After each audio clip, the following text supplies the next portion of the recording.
का 12 था। मिला सबको?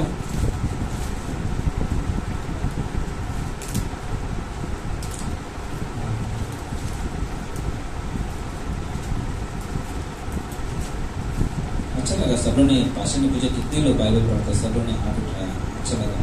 और बाइबल कितने लोगों ने लेके आए? हाथ मत उठाओ फिर भी। नहीं, बाइबल जरूरी है हमारे लिए, बाइबल जरूरी है। 1 से 11 कोई पढ़ेगा?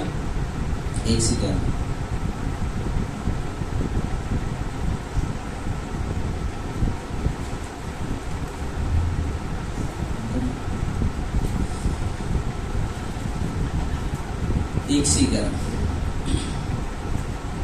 हे भाइयों, मैं नहीं चाहता कि तुम आत्मिक वरदानों के विषय में अनजान रहो। तुम जानते हो कि जब तुम अनजातियां थे तो गूंगे मूर्तियों के पीछे जैसे चलते थे वैसे चलते थे। इसलिए मैं तुम्हें चेतावनी देता हूँ कि जो कोई परमेश्वर की आत्मा की अगुवाई से बोलता है वह नहीं कहता कि यीशु श्रापित है, और न कोई पवित्र आत्मा के बिना कह सकता है कि यीशु प्रभु है।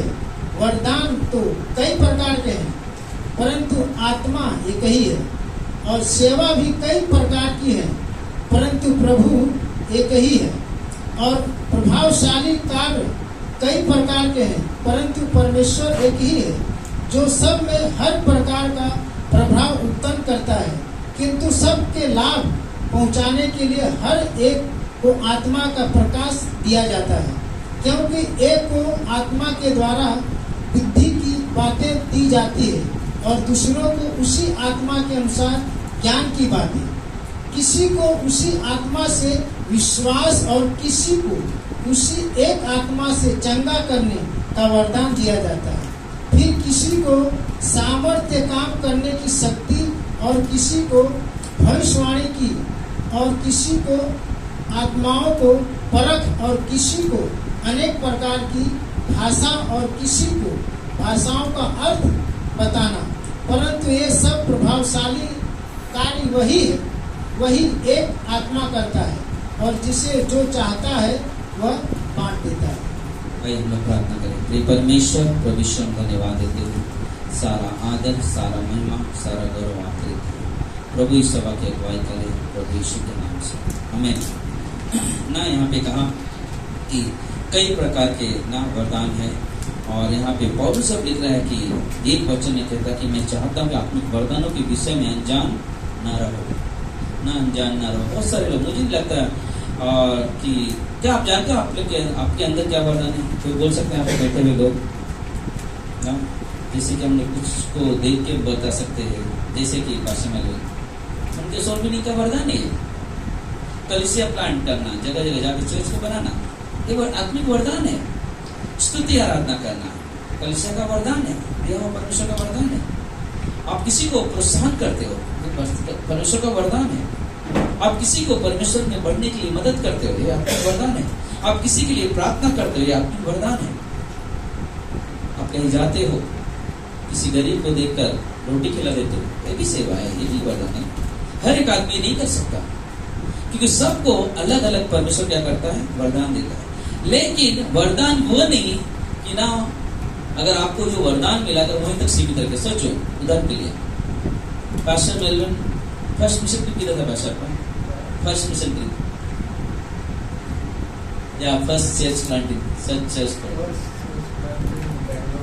बैंगलोर में। सोचो, एक उदाहरण बताओ, पास्टर गए बैंगलोर में, टीम गया, वहाँ चर्च प्लांट हो गया।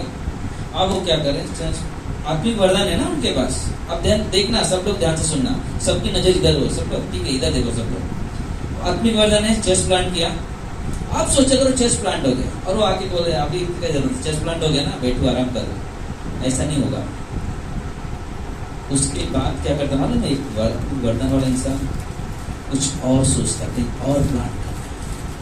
कहने को तो समझना, आत्मिक वरदान जो आपको मिलता है वो एक काम करके स्टॉप नहीं हो जाता है, बढ़ता जाता है, बढ़ता जाता है। एक जगह किया, दूसरी जगह, दूसरी जगह, तीसरी जगह, चौथी। क्योंकि परमेश्वर ने हमें वरदान इसलिए नहीं देता है कि आपने कर लिया काम, बात खत्म हो गया। कलीसिया की उन्नति के लिए होती है वरदान, हमारी खुद की ना पोजीशन बढ़ाने के लिए नहीं। आत्मिक वरदान परमेश्वर के कार्य को, परमेश्वर के राज्य को ऊपर ले जाने के लिए होता है, और वो जरूरी है। अगर कोई आराधना कर रहे हैं, यहाँ पे टीम है आराधना कर, अगर आपको आराधना का वरदान है, आप अगर आराधना में नई नई योजना नहीं बना रहे तो वरदान नहीं हो सकता। नए नए विचार नहीं उत्पन्न कर, वरदान नहीं हो सकता आपका। लेकिन वरदान वो है कि आपको अगर वरदान मिला है तो आप उस वरदान क्या करेंगे मालूम है? आप कुछ ना कुछ नई नई योजना लेकर उस कार्य में आगे बढ़ेंगे। मैं सब बैंगलोर गए, कलकत्ता गए, नेपाल गए। नेपाल में मैं भी था 3 महीना पास्टर के साथ में। आपने देखा है वो काम रुकता नहीं है। क्यों? क्योंकि आपको परमेश्वर ने अपने वरदान से भरा है, तो परमेश्वर चाहता है आपको उपयोग करना। लेकिन उपयोग करना अगर परमेश्वर चाहता है, हम अवेलेबल है क्या? हम तैयार है कि परमेश्वर में तेरे कार्य में यहाँ पे उपयोग होना चाहता हूँ, और वो हमारे लिए बहुत जरूरी है। परमेश्वर ने, अगर हम लोग देखेंगे पहला कुरिन्थियों के 12 अध्याय में, अगर हम लोग 18 से पढ़ेंगे 23 तक, तो वहां पे बता कि हमारे शरीर में कई पार्ट्स है अलग अलग, है ना? हाथ है, नाक है, क्या है? आंख है ना? है कि नहीं है? ये भी है, मुंह है, पेट भी है, पैर भी है ना? सोचने के लिए क्या है? सर, भेजा भी है पीछे, है ना? सब कुछ है। लेकिन सोचो, क्या एक काम सिर्फ हाथ कर सकता है? जो सर हर एक काम हाथ कर सकता है? हर एक काम हाथ नहीं कर सकता, हर एक काम नहीं कर सकता। क्या हर एक काम सर तुम्हारा कर लेगा? क्या हर एक काम आंख तुम्हारी कर लेगी? नहीं करेगी। क्योंकि परमेश्वर ने कलीसिया में लोगों को रखा है, सबको अलग अलग वरदानों से क्या किया है? भरा है। जैसे कि एक बार क्या हो गया कि हाथ, पैर, मुंह, आंख, कान और पैर, इन लोगों ने प्लान किया आपस में। बोलते हैं कि अरे सब मेहनत तो हम करते हैं, पेट खाली क्या करता है? खाते रहता है। बोलता अब हम लोग क्या करेंगे? हाथ बोलता मैं तो निवाला उठाऊंगा नहीं। पैर बोलता मैं तो खाने की तरफ चल के भी नहीं जाऊंगा। क्या बोला? मैं खाने की तरफ चल के भी नहीं जाऊंगा। आंख कहता है अच्छा दिलीप बैठ,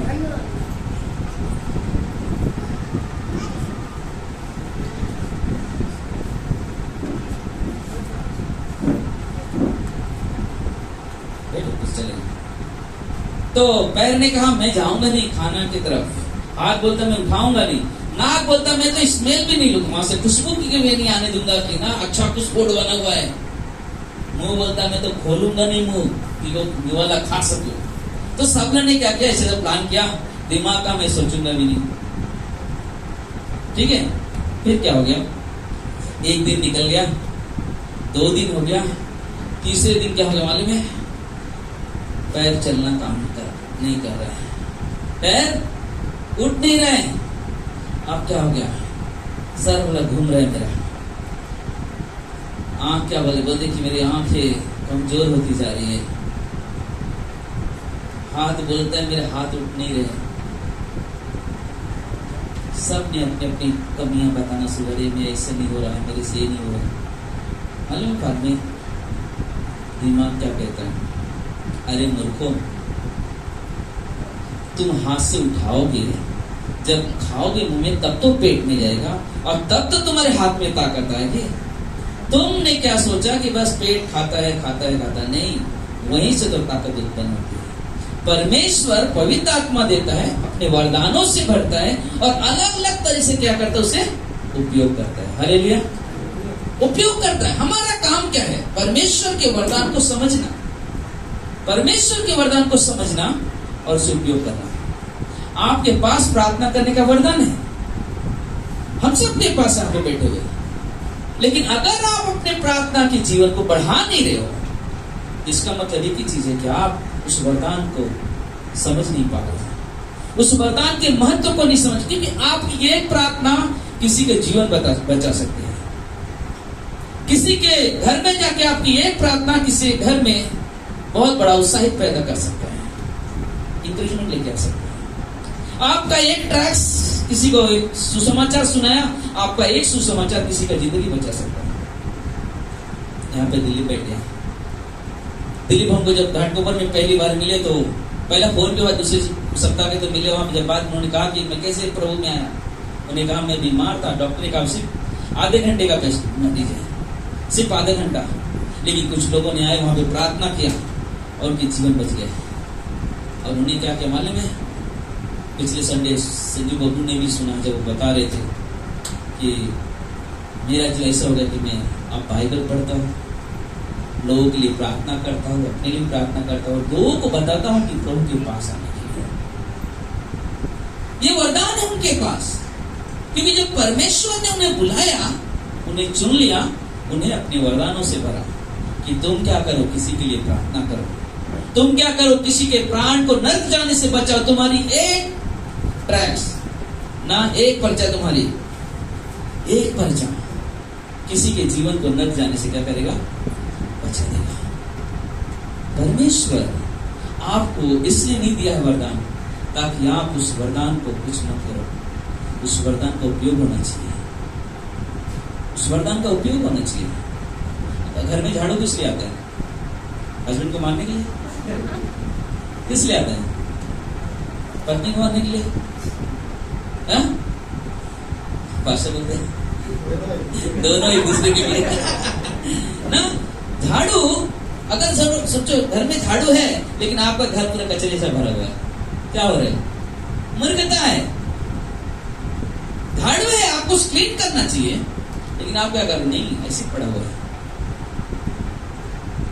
आपको मालूम है आपके पड़ोस में कोई बीमार है, आपको मालूम है आपके पड़ोस में कोई बीमार है, आपको मालूम है कोई दोस्त है, आपका बहुत अच्छी दोस्ती है आपसे, लेकिन क्या आप अपने परमेश्वर के बारे में उस व्यक्ति से बताया? क्या आप उस पड़ोसी के लिए कहा कि मैं चाहता हूं आपके लिए प्रार्थना करना, क्योंकि प्रभु यीशु आपको चंगाई देता है? क्या आपने कभी कहा? क्योंकि आप अपने वरदान को समझ नहीं पा रहे। हम विश्वासियों को समझना चाहिए कि परमेश्वर का वरदान हमारे लिए क्या है।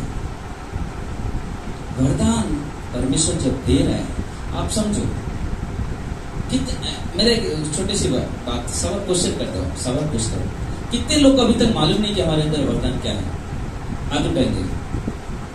कितने लोगों को मालूम नहीं कि हमारे अंदर वरदान सन्मान क्या है? सोच लो, हम लोग सीख रहे, सोच लो, सच्चाई सीख रहे हैं। कितने लोग को मालूम नहीं है? एक जन। इसको मालूम है? 2 जन, 3 जन, 4 जन। मालूम नहीं ना वरदान क्या है? और कोई? बस बाकी सबको मालूम है। अच्छा, एक दिन और है जिसको नहीं मालूम है। जिसको मालूम है आप उनसे ही पूछूंगा, ठीक है, जिसने हाथ नहीं उठाया। क्योंकि अगर वरदान है तो तुम्हारा जीवन होना चाहिए। अगर आपने, जिस हमने उदाहरण हमने शुरुआत में कहा, अगर परमेश्वर ने आपको प्रार्थना करने का वरदान दिया ना, कितना प्रार्थना करते हो? क्या जब मोबाइल में मैसेज आता है, क्या आप पढ़ते हो मैसेज को कि किसी के लिए क्या लिखा हुआ है? क्या किसी का प्रार्थना निवेदन है? चलो एक चीज, कुछ लोग को छोड़, जो मेरे घर पे उनको छोड़ दिए प्रार्थना में, ठीक है। इस सप्ताह में एक ग्रुप में एक प्रार्थना निवेदन किया था जिस आदमी का लीवर पूरा खराब हो चुका था। उस आदमी का लीवर पूरा खराब हो चुका था। डॉक्टर ने जवाब दे दिया था, दिल्ली में एडमिट था। मालूम है किसी का? कितने लोगों को मालूम? जो हमारे घर पे आते प्रार्थना उनको छोड़ दिया। मालूम है किसी को? क्योंकि आपने ग्रुप को चेक नहीं किया, आपने ग्रुप को चेक नहीं किया। प्रार्थना निवेदन इसलिए नहीं भेजा जाता है, हम वचन या भेजा जाता है या कुछ संदेश इसलिए नहीं भेजा जाता है कि चलो ये तो रहेगा, भेजा किसी ने नहीं। हमारा विनोद करके प्रार्थना निवेदन भेजा करते, विनोद नाम था उस व्यक्ति का। मालूम है उस प्रार्थना से हमारे घर पे डेली 9 बजे जब सब लोग बैठते हैं, एक दूसरे के लिए प्रार्थना करते हैं। आज उस व्यक्ति की जो अद्भुत चंगाई लेकर डॉक्टर जवाब हो चुका, लेकिन प्रार्थना से जीवन बच जाए। आधा परिवार का विश्वास में, आधा परिवार विश्वास नहीं है, लेकिन सारे लोगों के जीवन में आंखों में आंसू दिखाई दे रहे हैं, सब लोग मायूस पड़े हुए हैं। और वहाँ से पत्नी फ़ोन लगाती है मुझे, फिर उनकी पत्नी अपने हस्बैंड को लगाती है, वहाँ से कांटेक्ट होकर फिर वहाँ से हम लोग प्रार्थना करते हैं। कभी पास्टर कभी ओंकार भाई को लगाते हैं, फिर वहाँ से वो प्रार्थना करते हैं। इसलिए अगर आपके अंदर परमेश्वर में प्रार्थना करने की वरदान से भरा है, आपको प्रार्थना करनी चाहिए, आपको प्रार्थना करनी चाहिए। आपकी एक प्रार्थना से बहुत सारे काम होते हैं, बहुत सारे काम होते हैं।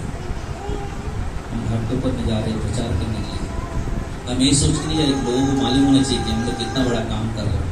नहीं, पास्टर ने बहुत अच्छा चीजें कहा ना, यीशु मसीह स्वर्ग से किसके लिए आया? हमारे लिए। जान किसके लिए दिया? पड़ोसी के लिए, है ना, हमारे लिए। हमारा कर्तव्य है कि जो परमेश्वर हमारे लिए दुनिया में है और जो लोग नहीं जानते उनके लिए यीशु मसीह आए, हमारा काम उनको बताना। हालेलुया। हमारा काम उन्हें बताना, क्योंकि बिना बताए किसी को मालूम नहीं पड़ेगा। हम सब यहाँ पे बैठे हुए, किसी ने बताया, हमें किसी न किसी को बताया और उन्हें प्रभु को जाना, उनके पीछे चल दिया। सच्चाई है कि ऑटोमेटिक आ गया आप यहाँ पे? नहीं, किसी न किसी तो सोचो, जैसे आपको किसी ने बताया और आप प्रभु में आ गए, तो आपका भी कर्तव्य बनता है कि आप भी किसी को बताएं, आप भी किसी को बताएं। क्या कभी आपने अपने दोस्त को कहा चल मेरे साथ चर्च में? क्या अपने फ्रेंड को कहा, अपनी सहेली को कहा, अपने ज्यादा नजदीकी दोस्ती है उनसे कभी कहा कि चलो मेरे साथ चर्च में, चलो हम लोग जाते हैं चर्च में, देखो कितना अच्छा वहाँ पे आराधना होती है, प्रभु हमारे जीवन को कितना सब कुछ नया कर दिया है। क्या कभी कहा आपने? कहना चाहिए हमें, बोलना चाहिए हमें, क्योंकि आपकी दोस्ती है उस व्यक्ति से और आप स्वर्ग के रास्ते पे हो, लेकिन अपने दोस्त को इसलिए नहीं बता रहे हो क्योंकि आप उसे प्रेम नहीं करते, स्वार्थ का दोस्ती है। अगर रियल में आपकी फ्रेंडशिप अच्छी है तो आप उसे परमेश्वर को बताए बिना आप रह नहीं सकते, क्योंकि आप कहोगे प्रभु यीशु मुझसे प्रेम करता तो आप तुझसे भी करते हैं, तू आ मेरे साथ चर्च में। क्या हमने कहा ये चीजें? ये है वरदान है, छोटी छोटी चीज आप पहचान नहीं पा रहे, आपके पास है, आप कर सकते हो। कोई बड़ी क्या कोई बड़ा काम है ये? अपने फ्रेंड को, सहेली को इनवाइट करना बड़ा काम है? नहीं सुनाई दिया? अभी भी नहीं सुनाई दिया? रोड पे कैसा चिल्लाते हो? अगर कोई आवाज देते है चिल्लाओगे ऐसे? नहीं, हेलो ज्योति, ऐसा करोगे आवाज? ऐसा करोगे? संजू, जोर से आवाज है, इसलिए सुनाई देना चाहिए ना, तो आप ऐसा आवाज करो। कितने लोग के पास सहेली है या दोस्त है? गर्लफ्रेंड बॉयफ्रेंड नहीं, कितने लोग के पास है सबके पास? अविश्वासी है, विश्वासी है? अविश्वासी ना। सोचो, आप स्वर्ग के रास्ते में पैर रख गए हो और आपका सहेली, आपका दोस्त नर्क के रास्ते में खड़ा है। रियल में अगर आप दोस्ती है आपसे, उस व्यक्ति की आपकी फ्रेंड है, आपका काम है स्वर्ग के रास्ते में, क्योंकि आप अगर नहीं बता रहे कल परमेश्वर के सामने आप दोषी ठहरोगे। दोषी का मतलब ये नहीं कि सजा देने वाला परमेश्वर, लेकिन आप उसका जिम्मेदार ठहरोगे, क्योंकि आप उसके साथ बहुत समय बिताया, लेकिन आपने उसे कभी यीशु के बारे में नहीं बताया। दो सहेलियां थी, एक बिलीवर थी, एक नॉन बिलीवर थी, और डेली वो लोग साथ में आना जाना, लेकिन जो बिलीवर थी ना हमेशा उसको वो पूछती थी, और नॉन बिलीवर जो थी, जो विश्वास नहीं करती थी, वो विश्वासी को पूछती, सॉरी जो विश्वास नहीं करती थी, वो विश्वासी थी, वो विश्वासी को पूछती थी चर्च में क्या होता है? कुछ नहीं, आराधना होता है, बस इतना ही बोलती थी, कुछ नहीं, आराधना होता है। हर दिन उसको पूछती थी, हर दिन उसको पूछती। एक बार वो सहेली ने क्या, जो विश्वासी बोला, अरे थोड़े काम में भूल गए, मैं पेंटर भूल गए, पेंटर लेके क्या था पेंटर में? कुछ नहीं, थोड़ा गॉस्पेल सॉन्ग थे, सब थे, लेके चले गए, लेके चले गए। क्या होता है मालूम? एक दिन एक्सीडेंट होता है। क्या होता है? एक्सीडेंट होता है। जो लड़की विश्वास नहीं करती थी,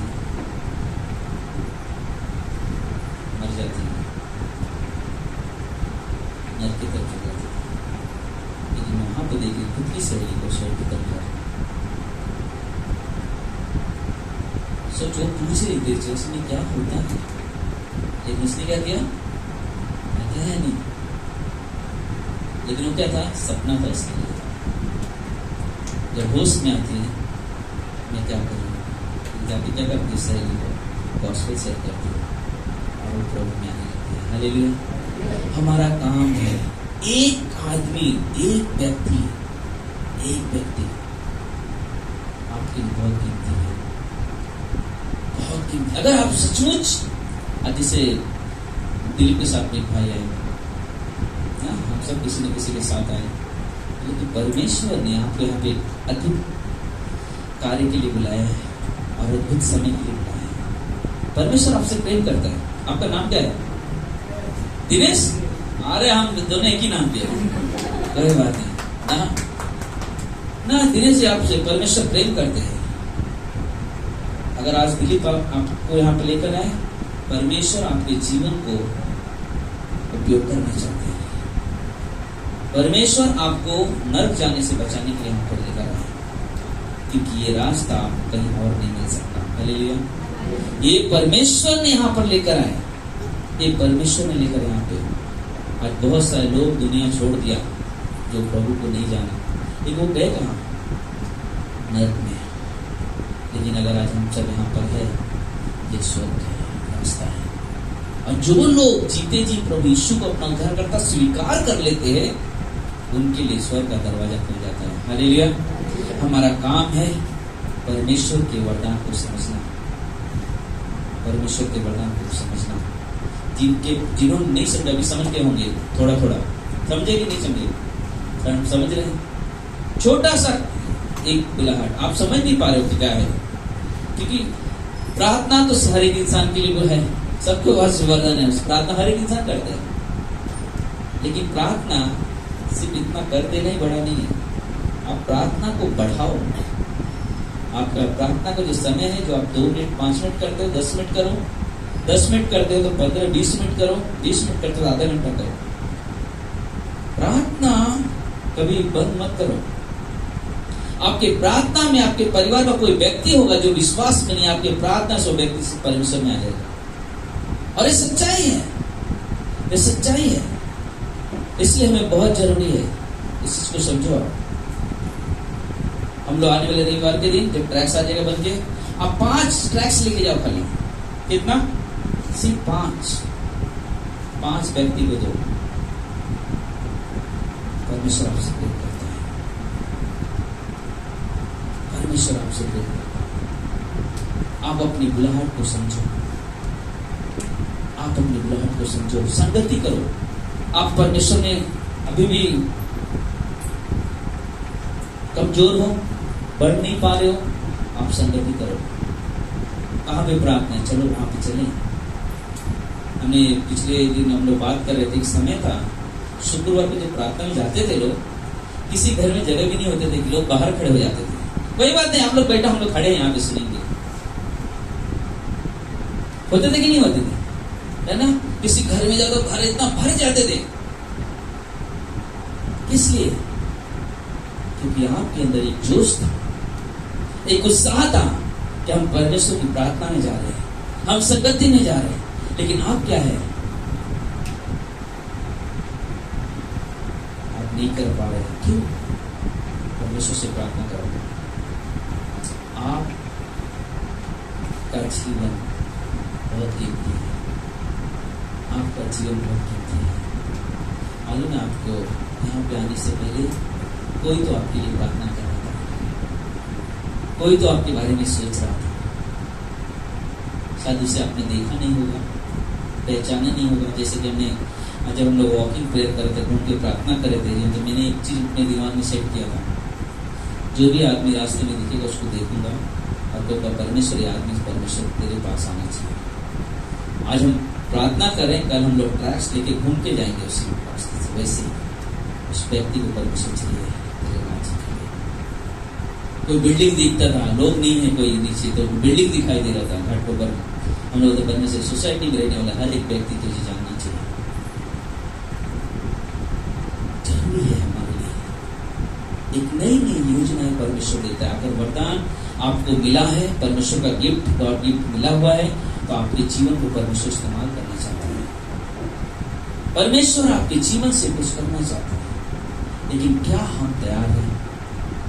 क्या हम तैयार हैं? क्या हम तैयार हैं मंगलवार की सभा में आएंगे? क्या हम तैयार हैं बुधवार की सभा में आएंगे? क्या हम तैयार हैं हम गुरुवार की उपासना अपना प्रचार में आएंगे? हमारे अंदर खुद में तैयारी होनी चाहिए। क्या था हेडलाइन, क्या था पास्टर की संदेश, क्या बोला उन्होंने? पहला वर्ड, कोई भी चीजें मुझे हिला नहीं सकती है। मैं कहता हूँ कोई भी चीजें, कोई भी बहाना, कोई भी जो रुकावटें है, अगर आपने निर्णय ले लिया कि मुझे जाना है, रोक नहीं पाएंगे। आपका निर्णय होना चाहिए कि मुझे आउटरीच में जाना है। आपका निर्णय होना चाहिए मुझे उस घर में प्रार्थना के लिए जाना है। आपका सोच, आपका एक कदम सब कुछ कर सकता है। आपका एक कदम। इसलिए हमारे लिए बहुत जरूरी है इस चीज को समझना। जो वरदान तुम्हें मिला है, पहला तीमुथी के 4 में कहता है, जो वरदान तुम्हें मिला है निश्चिंत मत रहो ना। मिला है निश्चिंत मत रहो, ठीक है वरदान है ना, ठीक है, नहीं बढ़ेगा कैसा? क्या आपने सोचा अगर आपने कोई काम किया परमेश्वर के लिए, उस काम में आप बढ़ रहे हो और बाद में उसको आप आगे नहीं जा रहे हो, वहीं तो रोक दिया आपने, कभी आपने सोचा मैं रुका कि मुझे और तो बढ़ना चाहिए, मुझे और कुछ करना है परमेश्वर के लिए? कभी आपने सोचा? नहीं सोचा तो सोचो। निश्चित मत हो जा, अरे ठीक है हो रहा है सब, नहीं। आप परमेश्वर में ऐसा नहीं होना चाहिए ना, अरे क्या संडे है आज, चल जाना है कितना, हाँ अभी टाइम है ना, देखते हैं, तैयारी करते हैं, तैयारी हुआ थोड़ा मूड बनाते हो, ठीक है, नहीं तो बोला ठीक है ध्यान दो, है ना, ध्यान नहीं जाएंगे। क्यों? परमेश्वर के भवन में जाने के लिए हमारे अंदर एक उत्साह होना चाहिए।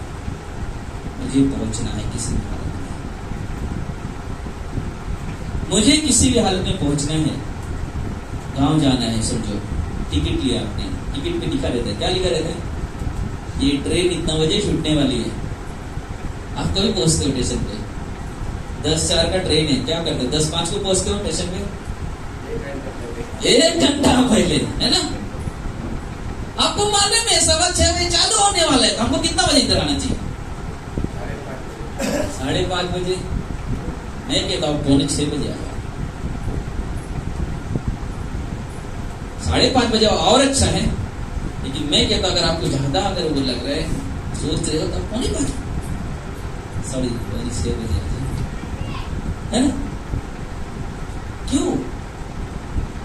हमारे अंदर चाहत होनी चाहिए, हाँ चाहत होनी चाहिए। हम लोग मालूम कॉन्फ्रेंस का हम लोग कितना सोचते कि पास सलाह आ रहे है ना, पूरा तैयारी हो लोग 1 महीना पहले 2 महीना पहले से तैयारी कर रहे, हॉल बुक करना है, ये करना है, वो जरूरत क्या है? आएंगे ना, अरे मेरा साथ है ना अपना आगे बैठे, नहीं, यहाँ पे इन्वाइट किया जाए, लोगों को बताया जाता है आज से इतना बजे यहाँ ये प्रोग्राम है, इतना बजे ये प्रोग्राम, सारे लोगों को बुलाया जाता है। कितना 70 के ऊपर नेपाल से लोग आए, बाकी हमारे लखनऊ, कानपुर, ना रांची, जयपुर, गुजरात, जगह जगह से लोग वहां पर आए, बांग्लोर से लोग, जगह जगह से लोग। किस लिए?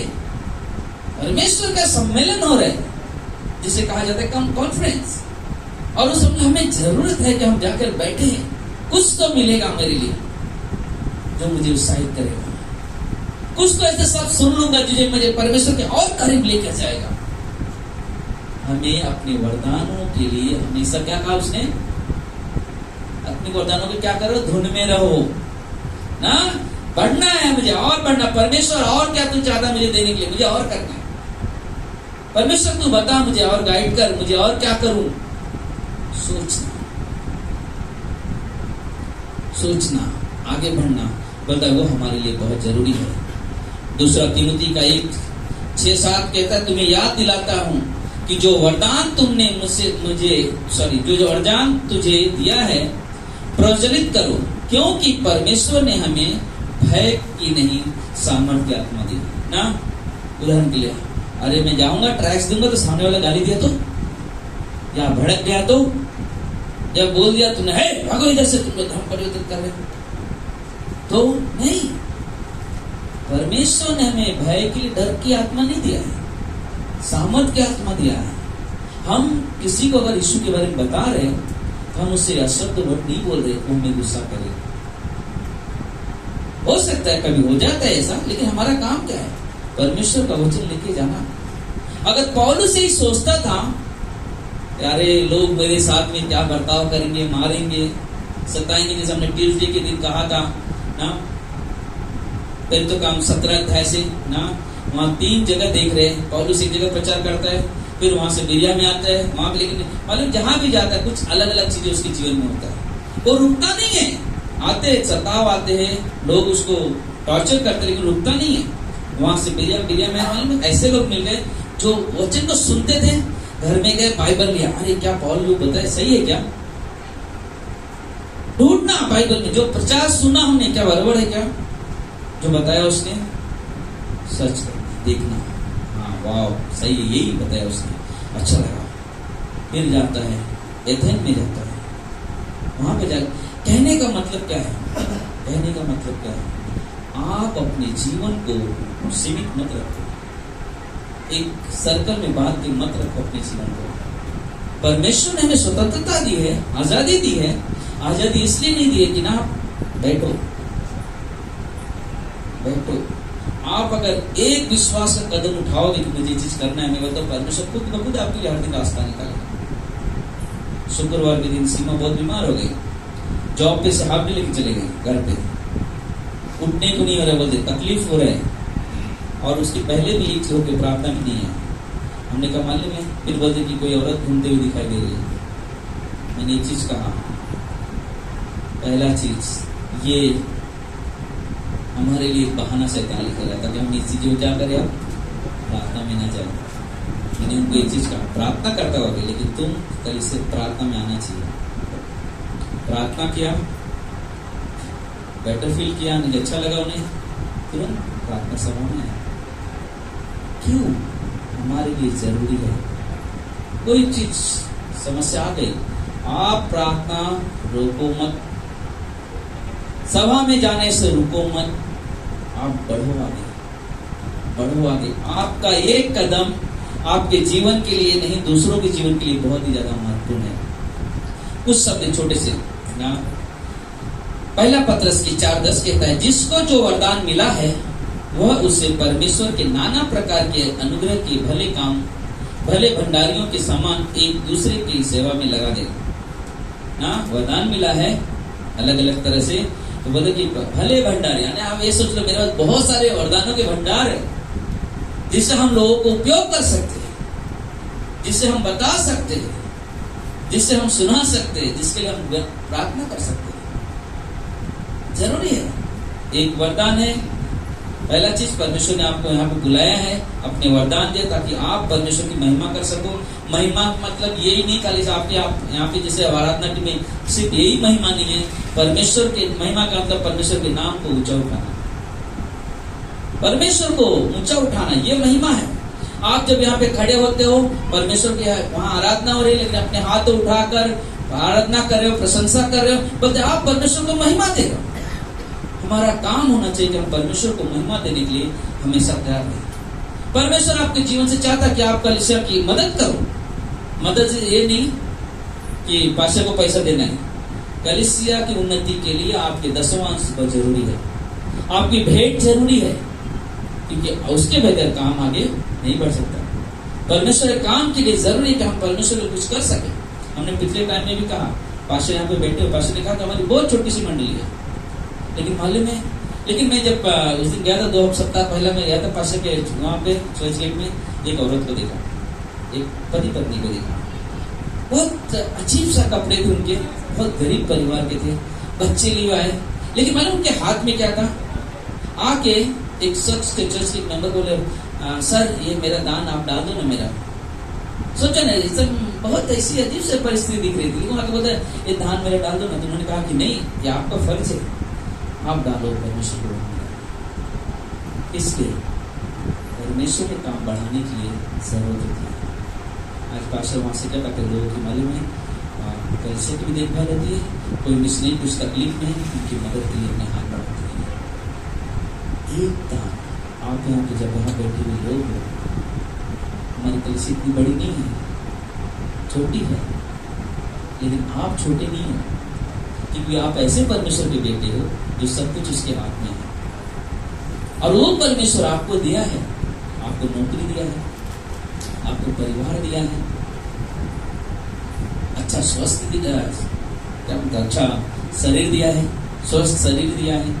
परमेश्वर चाहता है कि आप परमेश्वर के कार्य में अपने हाथ बढ़ाओ, और ये सबसे बड़ा वरदान है आपके लिए। आप रुको मत, पीछे मत हटो, लेकिन दिन प्रतिदिन बढ़ते जाओ, दिन प्रतिदिन बढ़ते जाओ। क्योंकि मालूम है इब्रानी के 2:4 में कहता है कि जो पवित्र आत्मा द्वारा तुम्हें वरदान मिला है वो किस लिए मिला मालूम है, ताकि तुम्हारा जीवन किसी के लिए गवाही बन जाए, तुम्हारा जीवन किसी के लिए गवाही बन जाए। परमेश्वर ने वरदान इसलिए दिया है, आपका जीवन गवाही बनना चाहिए, चाहे जहां भी हो। अपने दोस्तों को शेयर करो, अपने पड़ोसी को बताओ, परमेश्वर के बारे में सुसमाचार सुनाओ, उन्हें निमंत्रण दो कलिसिया बनाने के लिए, निमंत्रण दो। उस दिन वेडनेसडे को जब पास्टर की वाइफ आई थी, उन्होंने भी यही कहा ना, यही चीज कहा था ना कि हमें हमारा काम बता, आप सब मिशनरी हो, आप घर में रोटी बना रहे हो, इसका मतलब ये नहीं कि आप कुछ काम नहीं कर सकते। बोलते आप रोटी बेलते बेलते प्रार्थना करते हो, आप भाजी लेने जाते हो, किसी को कहा कि मिला वहां भाजी वाले को ट्रैक दे, प्रभु आपसे प्रेम करता है, आप मिशनरी है। मिशनरी वो नहीं कि खाली पास्टर हम लोग, हम नहीं मिशनरी, नहीं, आप भी हो उसका भागीदारी। इसलिए जरूरी है कि हम हमेशा परमेश्वर में बढ़े, हमेशा परमेश्वर में चले, दिन प्रतिदिन उन्नति करो, दिन प्रतिदिन परमेश्वर में बढ़ो। आप रुको मत। आप घर में 4 लोग हो, 3 लोग हो, 5 लोग हो, 2 लोग हो, आपके घर में एक पारिवारिक प्रार्थना होनी चाहिए, सब परिवार एक साथ बैठ के प्रार्थना करनी चाहिए। और ये जरूरी है, आपकी प्रार्थना का ये परिवार एक विश्वासी जीवन का जरूरी है कि हम पारिवारिक प्रार्थना करें। सार्वजनिक प्रार्थना में जाकर सम्मिलित होना, कहीं और प्रार्थना हो, जैसे कि हम किसी घर में प्रार्थना हो, वहां भी जाकर सम्मिलित होना। व्यक्तिगत तौर पर अपने घर में बैठ के प्रार्थना सभा करना। पता कि आपके लिए क्या है, ये परमेश्वर ने आपको जीवन दिया है, परमेश्वर ने आपको चुना है, अब परमेश्वर आपको उपयोग करना चाहते हैं। आप अपने आप को तैयार करो, आप अपने आप को तैयार करो, व्यर्थ मत जाने दो ना। क्योंकि मालूम पहला पुस्तक 1:7 क्या कहता है, यहाँ तक कि किसी वरदान में तुम्हें घटी नहीं होगी। आप अगर परमेश्वर के धूप में रहोगे, परमेश्वर हर तरह से आपको वरदानों से भर के रखेगा। आप कहोगे वाह पास्टर मैंने आज ये काम किया, मालूम है मेरे एक ऑफिस में मैंने लोगों से कहा यीशु मसीह आपसे प्रेम करता है। पास्टर मालूम है एक व्यक्ति मेरे साथ बैठ के उद्धार की प्रार्थना किया, वो व्यक्ति पूरा टूटा हुआ था और वो रो रहा था। क्यों? क्योंकि आपका जीवन इसलिए परमेश्वर ने चुना है ताकि आप उपयोग में आओ, आपका इस्तेमाल होना चाहिए। शरीर ऐसी नहीं दिया परमेश्वर ने, वापस ये शरीर नहीं मिलने वाला है कि आप इस धरती पे संसार में जब पुनर्जन्म वापस जन्म होगा, किसने जाना ना, ऐसा हो जाएगा आपकी समझ में नहीं आएगा कौन सा जन्म मिला लोगों के हिसाब से, है ना। वो एक बार मालूम पास्टर सुभाष ने तो बताया था, वो एक बार क्या हो गया कि परिवार में जब मर जाते लोग तो किसी ना किसी का लोगों के हिसाब से, बाइबल के हिसाब से नहीं। तो एक औरत ने क्या किया, कुछ साल में आता है कोई बाल निकालते उस दिन, तो खाना बना के लेके जाते हैं, वहां पे रखते हैं ताकि वो आएगा वहां से क्या करेगा, खा लेगा। तो वो जाते हैं तो लड़की को बोलता बेटा यहाँ पे तू रहे, देखना कोई आए ना खाने, यहाँ पे तेरे पिताजी आएंगे और खा के जाएंगे। पिताजी आएंगे खा के जाएंगे, तो कौवा उड़ता वो तो आता है, वो देखता उधर खाने जाता है तो लड़का डंडे से मार के भगा देता है, फिर वापस जाता है कौवा, फिर आता है वापस खाने के लिए, उसको मार के भगा देता है। तो उसके बाद माँ आती है उधर से सब करके, बोलते हैं बेटा क्या हो गया, आया नहीं? बोलता मम्मी कौवा बार बार आ रहा है। अरे पागल वही तेरे पिताजी थे। ऐसे ऐसे भी लोग हैं, ऐसे ऐसे भी विचार वाले।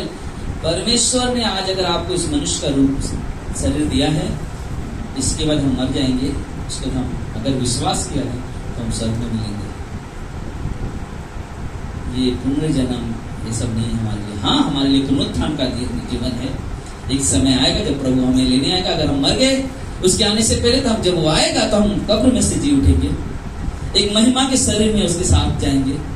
वो अलग चीज है, लेकिन हमारे लिए जरूरी है कि अगर परमेश्वर ने जीवन दिया है, इस जीवन का सही उपयोग करो, सही उपयोग करो ना। अपने एक दुश्मन को साइड में रखो। ज्यादा इस समय में ज्यादा पावरफुल है दुश्मन। कौन है? हाँ? नहीं, शैतान ने एक और चीज दिया आपको। हाँ बराबर ना, एक सबसे बड़ा अच्छा चीज दे दिया। वाह, कभी भी देखो तो, कभी भी देखो तो ना, ये सबसे बड़ा दुश्मन खड़ा कर दिया। आप बाइबल नहीं पढ़ पा रहे हो, लेकिन आप इसका तो बहुत सारी चीजें चलती है। बाइबल पढ़ना, परमेश्वर की वजह से चलना, अपने जीवन को परमेश्वर की तैयार करना। वापस से जीवन नहीं मिलेगा। दुख, समस्या, तकलीफ से छोड़ो, सब चलता रहेगा। आप जितना आप तकलीफ की तरफ ध्यान दोगे, उतना शैतान तुम्हारे जीवन में ताकत बन के खड़ा होगा। जितना आप तकलीफ की तरफ झुकोगे, उतना तुम्हारी तरफ से परेशानी और बढ़ती जाएगी। लेकिन आप अगर परेशानियों में परमेश्वर की तरफ आगे बढ़ोगे, तो परेशानी ऑटोमेटिक निकल के जाएगी। हालेलुया। हमारा काम है परेशानियों को साइड में रखो, परमेश्वर की तरफ देखो। परमेश्वर आपके साथ खड़ा है, परमेश्वर आपके साथ। आइए हम लोग प्रार्थना, सब लोग आंख बंद करेंगे, सर झुकाएंगे। प्रिय परमेश्वर, प्रभु यीशु धन्यवाद देते हैं। सारा आदर, सारा महिमा, सारा गौरव आपको देते हैं प्रभु जी। परमेश्वर धन्यवाद आज की इस दिन के लिए। आपकी महिमा, आपकी प्रशंसा, आपकी बढ़ाई करते हैं प्रभु जी। परमेश्वर, इस समय हम खास प्रार्थना करते हैं प्रभु जी कि परमेश्वर जैसे आपने बुलाया, आपने चुना और आपने जो वरदान से भरा है परमेश्वर, उस वरदान को हम अपने जीवन में और उन्नति की तरफ लेकर जाएं। हम अपने जीवन के हर एक हालातों में परमेश्वर को महिमा देना सीखें, परमेश्वर की बढ़ाई करना सीखें, और ये हमारे लिए बहुत जरूरी है। मेरे प्रभु, बिना आपके हम नहीं कर सकते। हमें आपकी जरूरत है प्रभु जी। आपकी सामर्थ्य की जरूरत है, आपके मार्गदर्शन की जरूरत है, क्योंकि प्रभु आप ही हमारे लिए सब कुछ हो। यहाँ पे कोई पहली बार है, सबकी आंखें बंद हो, सबके सर झुके हो, और पहली बार अगर पहले से भी अगर आ रहे हो, लेकिन अभी तक अगर आपने अपने जीवन को प्रभु यीशु को समर्पित नहीं किया, कि प्रभु यीशु आपसे प्रेम करते हैं। स्वर्ग से प्रभु यीशु हमारे लिए इस दुनिया में आए, क्योंकि हम पापी थे, हमारे पाप की सजा मौत थी, लेकिन हमें मौत से बचाने के लिए प्रभु यीशु दुनिया में आए और हमारे लिए खुद मौत ग्रहण किया उन्होंने, कब्र में गए और तीसरे दिन जी उठे। मेरे भाइयों, मेरे बहनों यहाँ पे उपस्थित हो, परमेश्वर आपसे प्रेम करते हैं। परमेश्वर नहीं चाहते कोई व्यक्ति नरक चला जाए, इसलिए प्रभु आपसे एक अद्भुत अद्भुत अद्भुत काम करवाना चाहता है। उस काम करवाने से पहले प्रभु चाहता है कि आप प्रभु यीशु को अपने जीवन में संपूर्ण मन से, संपूर्ण शक्ति से, संपूर्ण जीवन से ग्रहण करना। अगर आप कहोगे कि प्रभु यीशु मैं पापी हूँ, मुझे क्षमा करें, मरने के बाद मुझे स्वर्ग में स्वीकार करें, इसी वक्त आप प्रभु की संतान बन जाते हैं। इसी वक्त प्रभु आपको चुन लेता है। प्रभु यीशु उसी वक्त आपको कुछ नए वरदानों से उपद्रुत करता है और आपको उस वरदानों में बढ़ने की अगुवाई करता है। अगर कोई है यहाँ पे तो हमारे साथ ही प्रार्थना करो, प्रभु यीशु मैं पापी हूँ, मुझे क्षमा करें। जब तक इस दुनिया में हूँ आप मेरी अगुवाई करें, अपने राज्य के लिए काम करवाएं। जिस दिन दुनिया छोड़ो प्रभु यीशु मुझे स्वर्ग में कबूल करना। धन्यवाद हमें स्वीकार करने के लिए प्रभु यीशु के नाम से हमें धन्यवाद देते हैं प्रभु जी। सारा आदर, सारा महिमा आपको देते परमेश्वर से। जो प्रार्थना है चंगाई की परमेश्वर, प्रभु जी आप महान परमेश्वर हो, अद्भुत परमेश्वर हो प्रभु जी, हम आपकी नाम की महिमा करते हैं प्रभु जी, आपके नाम की बड़ाई करते हैं प्रभु जी। यीशु मसीह भरोसा मेरा, तू ही सहारा है।